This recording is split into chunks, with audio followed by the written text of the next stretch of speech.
দাড়ি রাখার নসিহত। দাড়ি না রাখলে মহানবী সাল্লাল্লাহু আলাইহি ওয়াসাল্লামের কলিজায় আঘাত করা হয়। তাই আমরা মুসলিম হিসাবে জন্মগ্রহণ করেছি বা মুসলমান হয়েছি, অবশ্যই আমরা দাড়ি রাখব। এক প্রগতিবাদী কোমল হৃদয়বান কবি ছিলেন।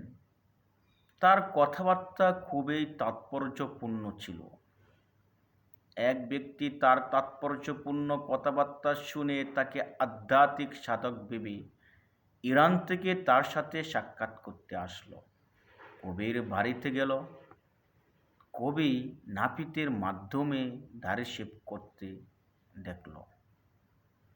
তখন ওই ভাই চিৎকার করতে লাগলো, আরে ভাই, আপনি কি করছেন?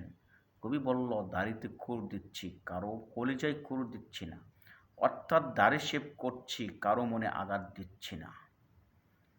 তৎক্ষণাৎ জবাবে ওই ব্যক্তি বলল, ভাই, আপনি দাড়িতে খুর দিচ্ছেন ঠিক, কিন্তু আপনি আল্লাহর রসুল সাল্লাল্লাহু আলাইহি ওয়াসাল্লামের কলিজায় খুর দিচ্ছেন।